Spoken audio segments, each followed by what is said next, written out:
Hey guys, Ryan from Recovery Tattoo. It is currently past 1 o'clock in the morning. I work night, second shift, 3 to 11, so if I sound worn out and tired, it's because I am. LOL. I like how I say LOL. I do that, I think, because I don't text a lot. Like, I text message a lot, but I don't type it. I talk to text everything. So it's almost like ingrained in how I talk now, right? Fucking funny. Anyways, so today's gonna be a story video while I, do some of these cool, old school, traditional tattoos. This set of 6 I put on and set up yesterday, and obviously started some of the lining.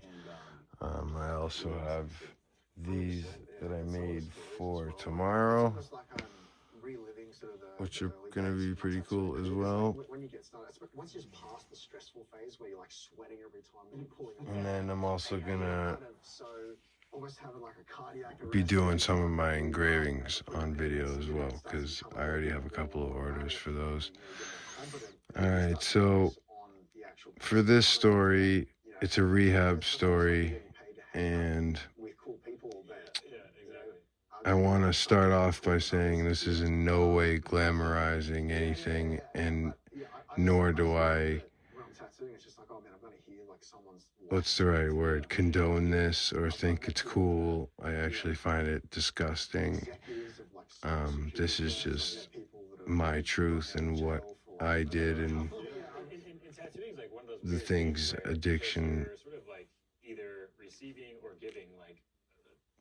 put me through and decisions I made during active use, right?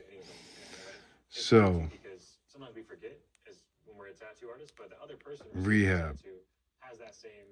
Let's give a little context for, well, first, I'm using Straight Black Dynamic ink for this. I'm using VS Select Bug Pin 18 round liner, and also a T-Tech regular 12 gauge 14 round liner.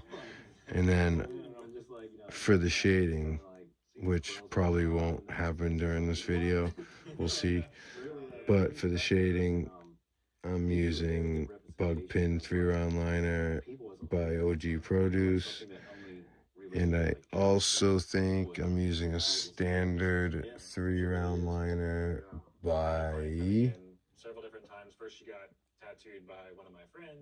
CNC Police. Alright, here we go. So context before I get to the rehab, right? The first time I've ever gone to rehab, I've been to 5 different rehabs. So this time I'm in trouble for 5 burglaries. I'm 18 years old. Not the first time I've been in front of that judge, right? So he was not happy.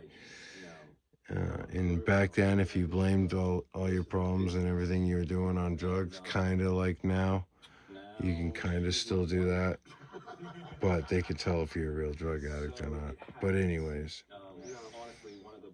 so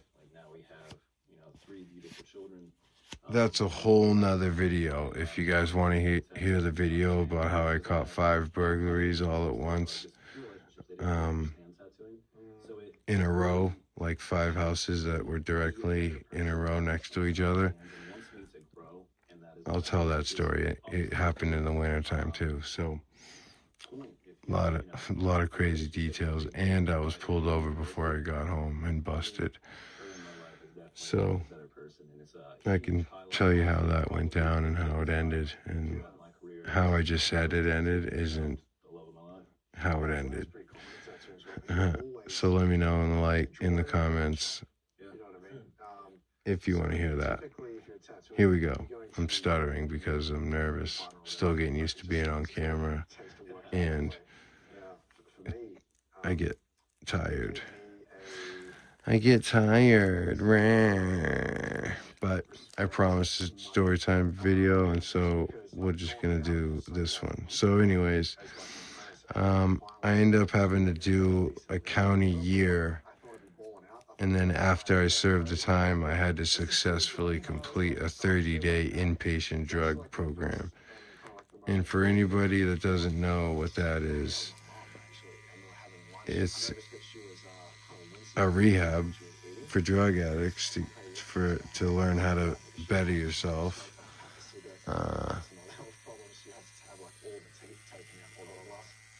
But you gotta live there. And so the one I was going, I did the whole year, and the thing is when I was doing that year, this kid that I knew from high school was going to jail and doing about the same time as me, and also had to go to a rehab before getting released, right? So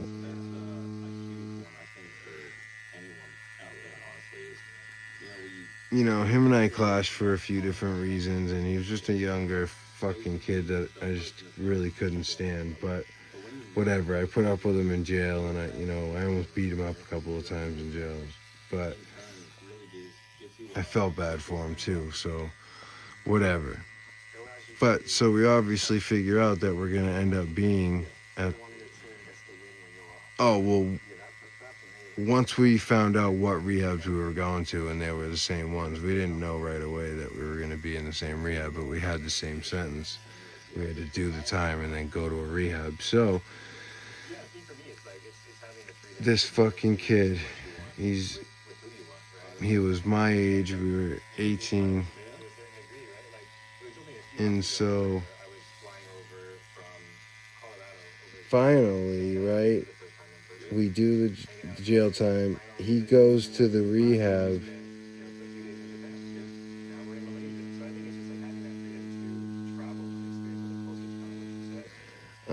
A week before me.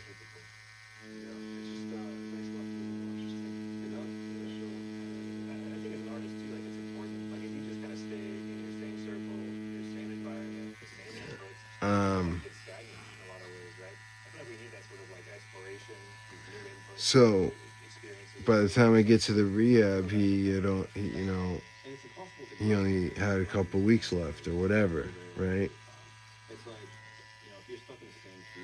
So we hung out a little bit because we knew each other from jail. It's rare that you go to rehab and like have somebody that you know there to go through it with you. So anyway, I was only there because the judge was making me, and that was the only reason he was there as well. We both had reservations to use right, the whole time. And so, quick pause. When I got out of jail and got my bed for rehab, I had to go to this place called Step 1 in Berlin, New Hampshire, right? And what that was basically just a small little, basically a sober house, but it was only for people waiting to go to this specific rehab. So while I was there, I met this girl that I ended up messing around with a little bit. Never intercourse, but ended up messing around with her, and it affected something big happened at the rehab because of it, and I didn't even get caught doing anything. If you want that story, leave it in the comments. Boom, that can be the next one too. How I ended up having to do the old 302 shuffle, they used to call it. Anyways, so I'm at this place waiting for my bed to open at the actual rehab that I need to go to. So this kid came in around my age that his house was literally like I think 3 to no more than 4 houses next door to where we were at. And he also brought certain drugs in with him. He brought in some benzo pills, and I can't really remember what else. That's what I ended up getting from him. But we ended up finagling weed, and I'll tell you how right now. Just give me 1 second. It was awesome, and I would say doing it in a situation that was, cleanly and all that stuff, it was a big sleep, and it just makes it worse and worse. Hey guys, alright, sorry.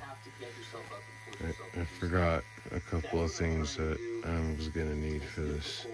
So anyways, that kid comes in and we click right away because he was only there because I think he was still living with his parents at the time. And he was getting out of control, and they made him go, or they were gonna cut him off. So I was only there because the judge is making me, and this kid was only there because his parents were making him, right? So, anyways. And like I mentioned earlier, he gave me some pills that he brought in and shit, so we trusted each other to a certain degree. And we did end up becoming friends. So we hung out basically together the whole time. And we knew we were going to be at the next rehab together as well. So I only bring up this waiting area for this reason I'm about to tell you, right? We got high off the pills that he brought in. And then, like I mentioned, his house was only 4 houses down, so he that's his town. Like all of his connections are there, all of his friends are there, blah blah, right? And so this town, Berlin, there's spots in it that it looks like a packed city, right? Like the houses have like 2 or 3 feet in between them, right? So whatever, this waiting for rehab place, when you stepped outside or on the front porch of the front of the house, smoking a cigarette or whatever, there was this house directly across the street. And I remember staring at that house all the time because we had to go outside to smoke. And that's all you could see is this house right across the street. So anyways, that kid finally comes in, and we're talking outside, smoking a cigarette after we become like close. Come to find out, that fucking house that I've been staring at the whole time is that kid's weed dealer's house.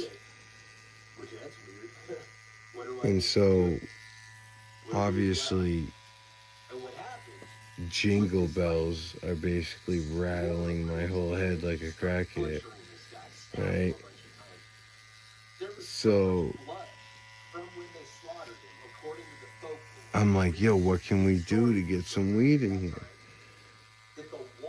I'm like, they're right there. We could get their attention and talk to them whenever we want. And he was all about it right away. And even right away, he was telling me, he's like, yeah, that's my boy. He'll absolutely do it. We don't need any money or anything. It was fucking awesome, right? So we get on it. We get on the mission.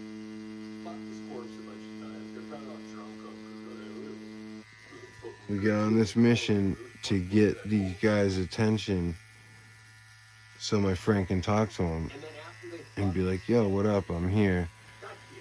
Da da da da, right? So obviously we get their attention. And he ends up talking to his friends, and obviously, or not obviously, but like he said, he was able to get close to him enough and talk to him and be like, yo, you know, put a couple of joints in a cellophane for us, and you guys can throw it in the trash that's on the street in the back of the house. And so that works because we can literally watch. We can watch him come right out of his house from the front door, and then we can go back in the rehab house and come out the back door where the backyard was and see the trash can by like 15, 20 feet away, right? So the kid finally comes back out and gives us the nod, like he's got it and he's coming out to go put it where we said. So whatever, we're out there, the kid walks by, my boy fucking says thank you,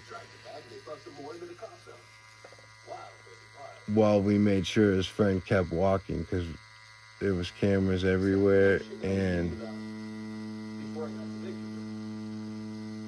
we weren't trying to draw any heat to us, obviously, you know. And smoking weed at any type of, doing drugs at any type of treatment center is absolutely crazy and ballsy, because all they do is piss test and you get busted and kicked out faster, way faster than you came in. And so I definitely don't recommend this, because it gets worse, and I'm about to tell you. So him and I are going back and forth on who's gonna run the 10 feet up to the dumpster and grab the cigarette pack out of the trash, right? So I know I'm going to jail if I get kicked out immediately. If he gets kicked out, he's just going back home 4 houses down, right? So I obviously finessed him into making him think it was his idea that he does it, right? That he's the one that goes and gets it. Whatever. Takes one less risk of me going back to jail. So, boom, he runs up, he gets it, runs back. And so now we got weed. Nothing to smoke it out of, but I had already been to jail and know that we can use the tissue paper. Like when you get individual rolls of toilet paper, there's tissue paper wrapped around it. That'll work if you're ever trying to smoke weed or tobacco. So anyways, like I was saying, doing drugs at rehab is so terrible, because you never know when they're going to call you in for a piss test, and most likely they are, because they piss test everybody all the time. So I still, as an addict, talk myself into thinking that was normal. I'll just be careful, right? Wrong. But I actually got away with this specific thing. We got so baked. I was in jail, and I only smoked weed a couple of times in the county jail, and there's almost nothing. There's no drugs in the county jail. I ended up having, I ended up being able to get to a minimum block and was talking to one of the work release guys that could go out and work all day. And so he was the only one bringing anything in, and it was automatically mine. I paid him a certain amount every week, but I want every single package. Nothing's for sale to anybody unless it's from me. So anyways,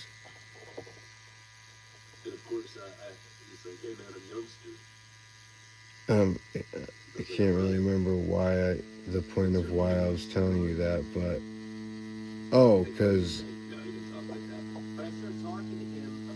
there's not many drugs or anything in the county jail. So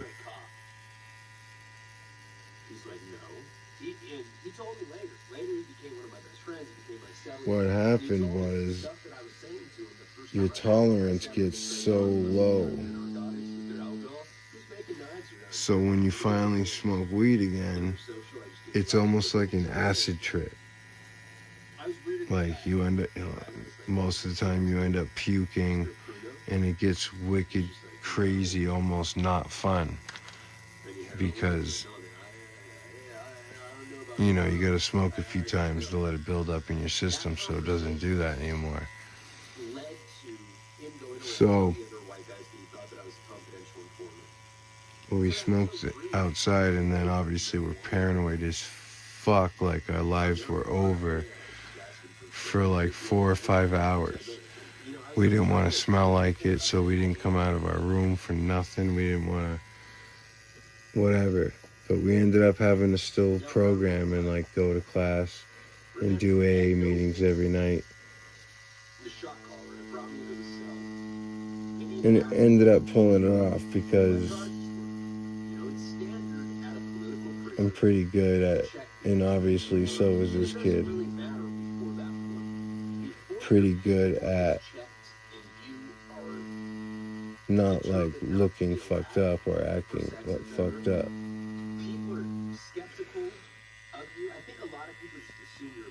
So boom, fast forward. Since I got to that place first and that kid came second, I went to the actual rehab first.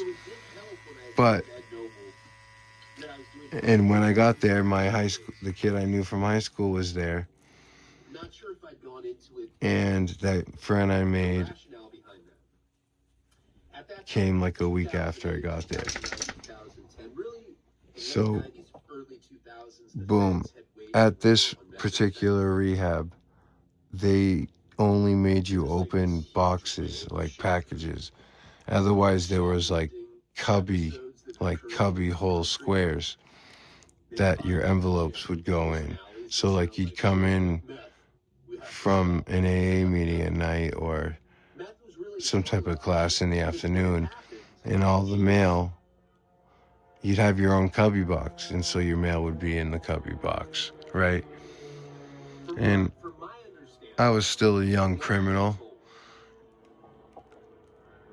so that was in the back of my mind right away. And so I fake befriended this kid, even though he wasn't a bad kid. He just wouldn't be somebody that I would hang out with outside of any type of institution. I almost fought him in the jail that we were in together right before we came to that same rehab together. So anyways, we're doing laps, and talking about how much we love festivals. I ran the festival scene for many years. So anyway, he was telling me about how he just sold his truck for $5,000 and how he's got $5,000 cash. He sold his truck while he was in rehab. So he knows he's got $5,000 cash the second he gets out, right? So Andy, at the same time, he's telling there's a big festival happening. Literally, I want to say 2 or 3 days after he leaves and graduates the program.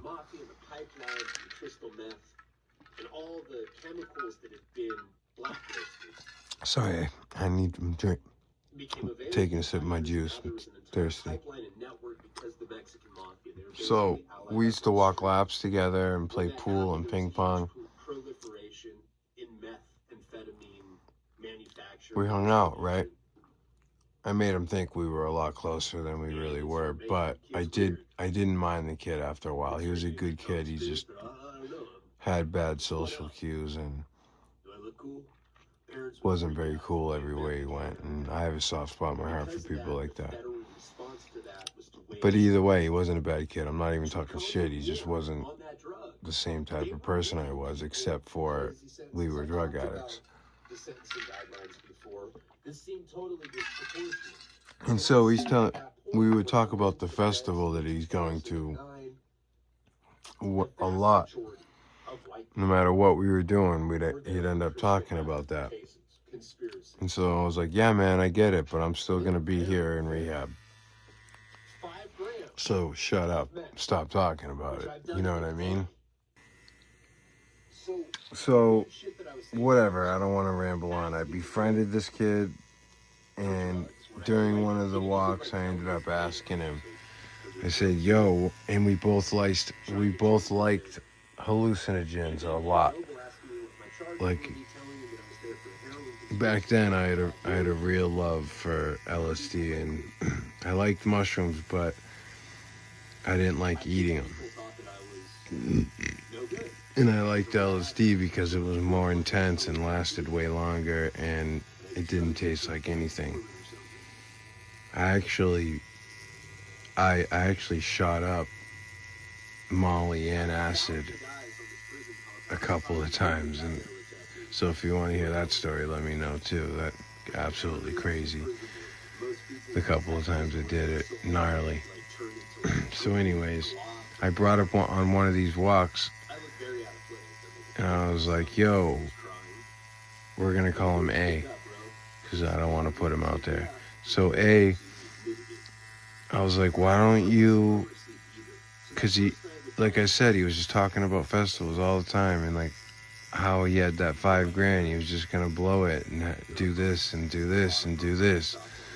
And I'm like, yeah, bro, that is starting to get old. I'm gonna be still here. I'm gonna miss that festival. Like I get that it's cool, but it doesn't need to be every time we talk, right?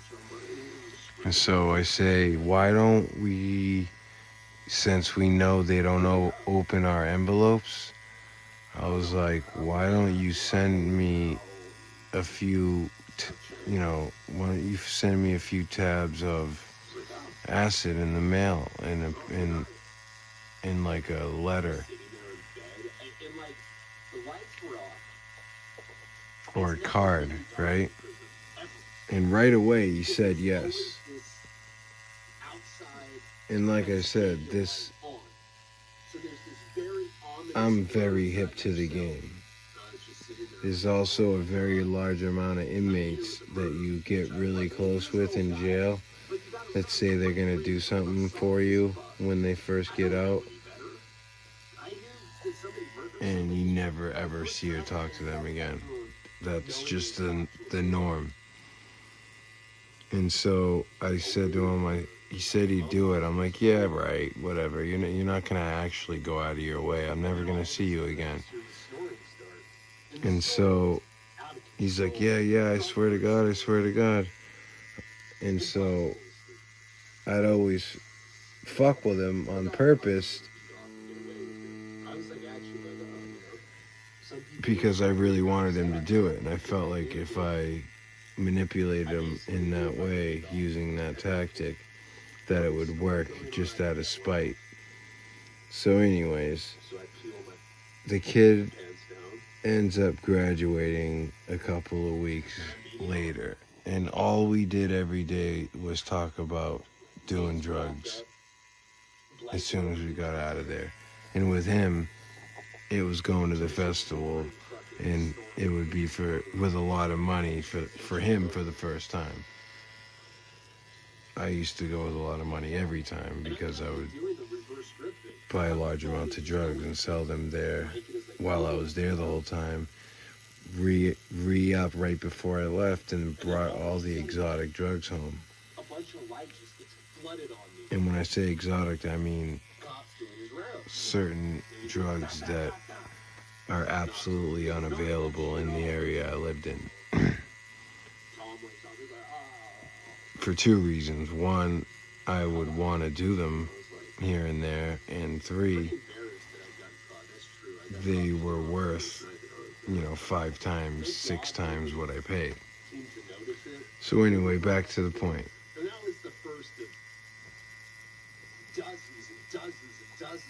That kid's been gone for weeks. And now it's just me and that kid that I was friends with at the step 1 rehab, the waiting beds to go to the rehab I was in. And,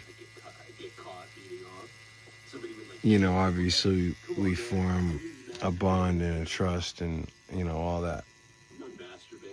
So, what fucking happens is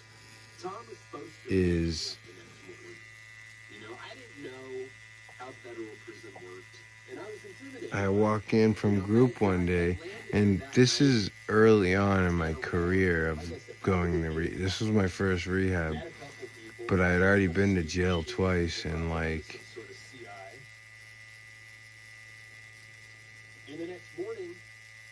I was still very early on in being a fucking dumbass criminal, making unbelievably bad choices.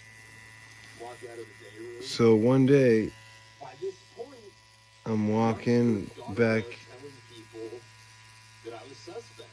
into the main hangout area and this was a co-ed rehab as well, so I've never been to a all-male rehab. I used to refuse. I used to only I've been to 5 and they were all co-ed. Anyways, so me and this kid came back from class for the 4th time. I just said that. Anyways, we're on our way to the common area because that's where everyone's allowed to hang out together. And what do you know?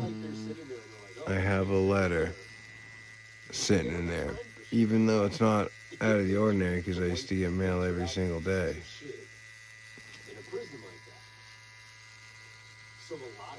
So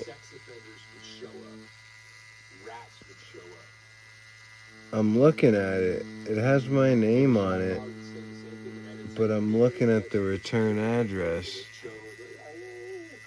and name, and I don't recognize it at all.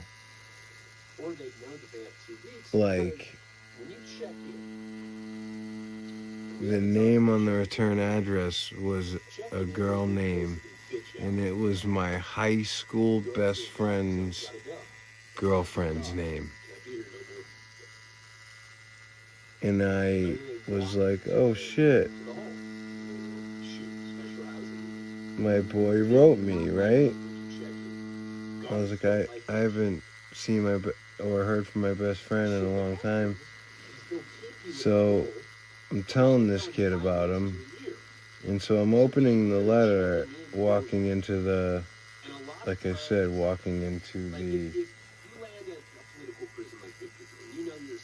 common area. So boom, I open the envelope, I take the card out, and I sit on the couch. And I'm reading the letter, and it's not making sense at all until I get to the part where he's telling me that he's chopping up lines of coke as we speak, or as he writes that letter, with the card of the rehab that we were just, or that I was still in, that he just got out of. So right then my heart drops, right? Because think about it.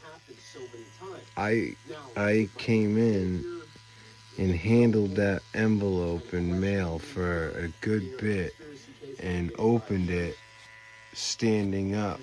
And I read that letter walking to the couch across the room. And so it clicks that it's that kid, A. In my head, I'm like, oh my God, if he wrote me, he wouldn't have wrote me if he didn't put stuff in it, right? So I immediately tap my boy on the shoulder and tell him what's going on, because he knew what was coming, and he's the only one I was going to share with. So anyways, I'm like, oh my God, I tell him, and then I'm looking in the fucking envelope, I'm tearing it apart, I'm tearing the fucking card stock apart. Nothing, right? And then all of a sudden, blinking light above my head, right? I open that goddamn envelope while walking into the common room. So if it was in the damn card, I opened it and walked a good 10 feet, 15 feet to the couch, right? So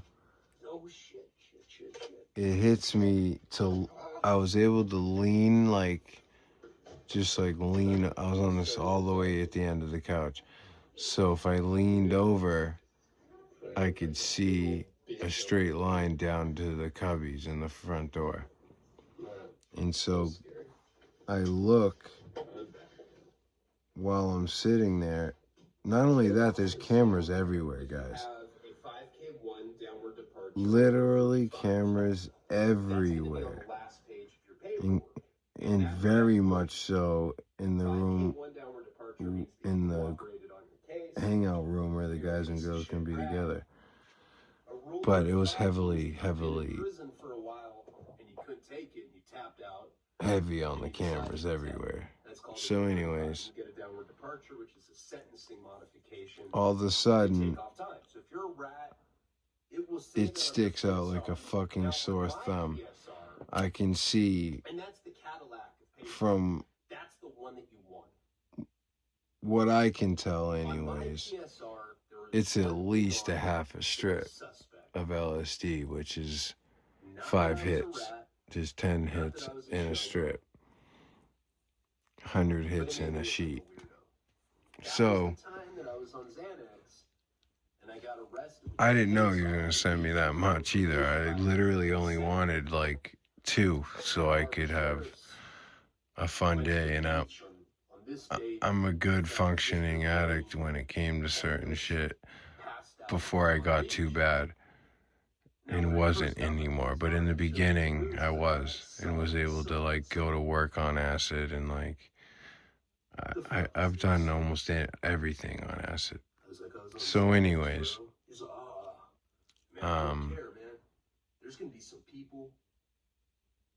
I give that kid, my boy, I give him I don't know. I tried to give him a whole hit, but I think he was scared and didn't want to eat the whole thing or whatever. And I think he ripped a little piece off of his tiny hit or whatever, but he says he was all fucked up. I took the rest because I didn't want to be caught with it or like walk around with it or anything like that. I went to that rehab from jail too, like straight from jail. Like on my release date, the cops picked me up and brought me to the rehab, just like they did at Farnham Center. So what happened was inmates check paperwork, and that the PS, if they just outlaw it, it's actually worse. All right, guys, we're getting to the end very shortly. Just a few more details, and then maybe it'll probably bring up some some other stories that you might want to hear about, like the few that I already brought up and said leave in the comments. Let me know. And that's, the one that gets the most request is the one I'll do. But I would never do it. A lot of people get out of work, So, and they don't pay you shit. You make between like $5. I think that the person that makes the most is like. And I do have way other crazier and gnarly rehab stories because I've been to so many. I was such a drug addict and not taking it serious for so long. I did drugs in every rehab I've been to. So, and that's disgusting. That's not like a cool thing. I took a bed all of those times for somebody that probably needed it or did need it to save their life.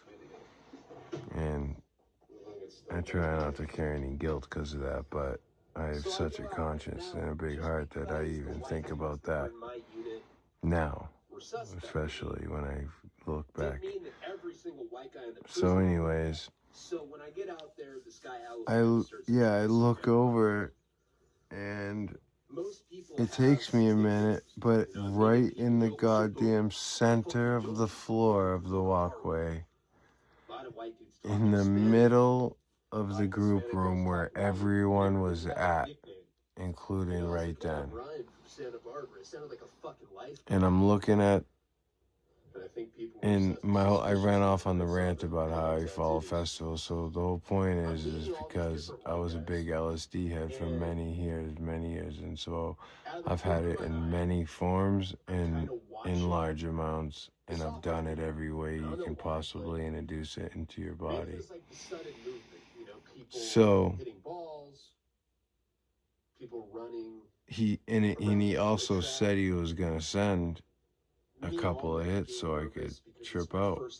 It was, whatever. I didn't think it was gonna do nothing.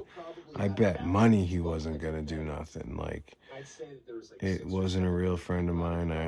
We went to high school together, but I never hung out with him then or anything like that. This guy standing on second base. So it's like a fat 5-strip too. And so the kid takes one, and so if it was just 5, it was 5 or more. It was non-perforated paper, that's why I couldn't tell you exactly, which means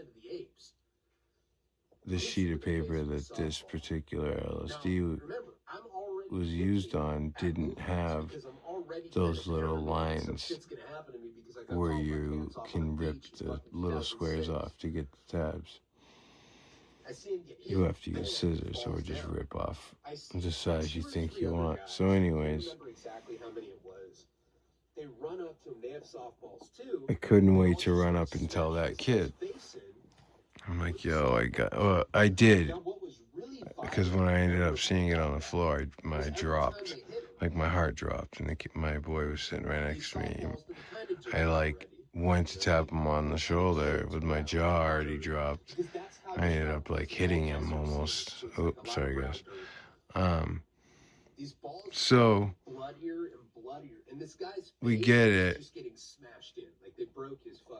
and I'm nervous as shit to do anything with it, and getting it was difficult. Like I said, think about a 5 strip of acid. That's about, let me put it in perspective. That's about, what do I got that'll show you how long it is? Maybe this popsicle stick. So this popsicle stick, right? And then like compared to my finger or whatever, right? A 5 strip, which means a half strip, which means obviously 1 full strip, and there's 10 full hits in a strip. A sheet is a 10 by 10, 100 hits. So it was maybe probably from my thumb, that much, that goddamn much. Like, what can we put that near? Like, it's gnarly big if it was just sitting on the floor and it was the only thing there. And the paper was white.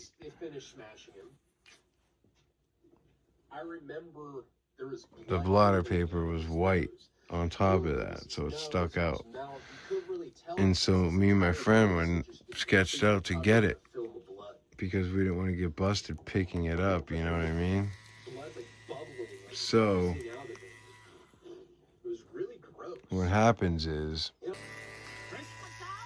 so we end up sneakily grabbing that 5 strip off the ground, and nobody saw us. Thanks God, right?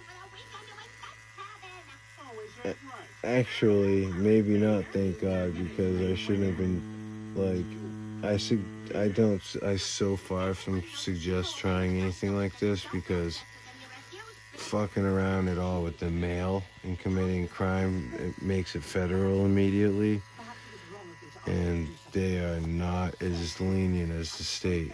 And either way, state prison is not a joke in any way. You know,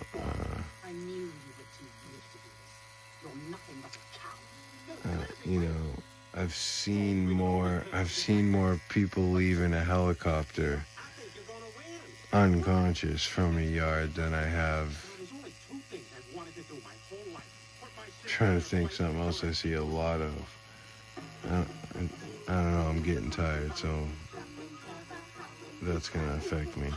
But we're about to wrap up this, you know, funner type story and lighthearted instead of violence all the time, because I have a lot of violent stories, and I don't want it to just be about that, because that doesn't make you cool or anything, you know. Just because you have so much pride and you think you're better than everyone else, you think you do whatever you want. I don't think so. That's fucking terrible. That's really what I thought for a very long time. But anyways, right? So my boy he tells me when he's starting to feel it. We're outside on the porch smoking a cigarette, and he's like, I'm feeling it, dude. I'm like, yeah, cool, man. You know, whatever. And then my trip finally kicks in, and the girl I was talking to at the time, I think I didn't tell her. Like, I didn't tell her I was having shit sent in. I didn't tell her I was high that day. None of that. And for a couple of reasons. Is one, just because we were like writing sex notes to each other in class and shit. Because like I said, I wouldn't